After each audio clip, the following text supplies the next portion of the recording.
Texans going to be without Christian Harris to start the season. Should that be overwhelmingly concerning? I think the answer may be yes. Let's hear from the coach, though, DeMeco Ryans. I asked DeMeco Ryans how he felt about the state of his linebackers, and here's what DeMeco had to say.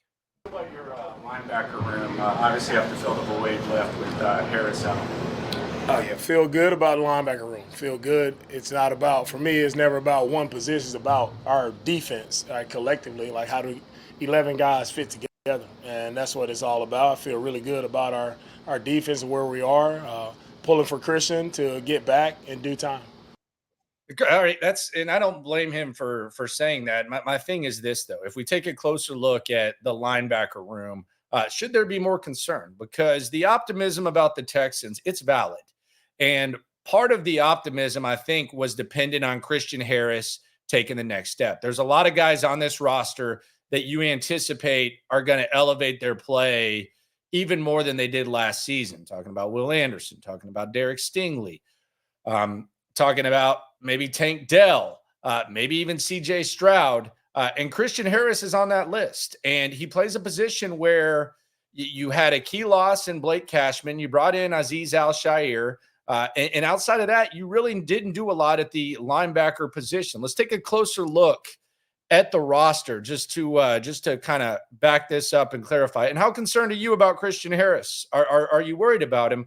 And I do think there's another element that needs to be taken into account that we'll get to in a sec. But the Texans today, they did add 5 guys to their practice squad. Braden Daniels, a tackle, Cole Fotheringham, a tight end, Xavier Johnson, wide receiver, Mark Perry, safety, and Keaton Slovis, a quarterback. Really just an extra arm. But we look at this roster and we look at what it looks like right now with the practice squad guys and all the additions that they've made. The practice squad guys are in yellow, and the red guys are designated for return. Let's go over here to linebacker. You have Jamal Hill. You don't anticipate him playing a lot of snaps on defense. You have Azeez Al-Shaair. I like Azeez Al-Shaair. He seems to be one of the leaders of the team, but you lose Blake Cashman. If Azeez Al-Shaair is an upgrade over Blake Cashman, that's great. I would say Blake Cashman played really, really well last year, although he wasn't on the field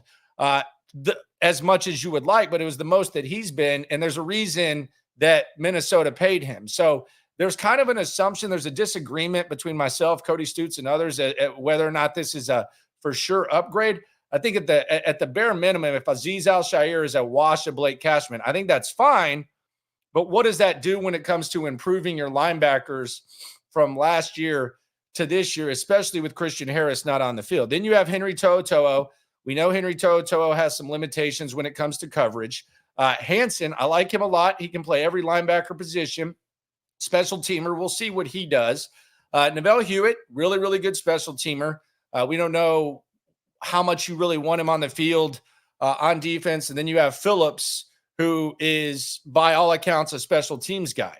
So that is where you're at the linebacker position. And you were relying on Christian Harris taking that next step. And I think that was a smart thing to assume because we saw what he did last season. Last season in the playoffs. Just in the playoffs, he had 13 tackles, a sack, a touchdown, and he had the interception TD against the Cleveland Browns. So you were relying on him taking the next step. Now, if he just misses 4 games or whatever and he comes back and he takes the next step, that's good. But he didn't get any training camp reps.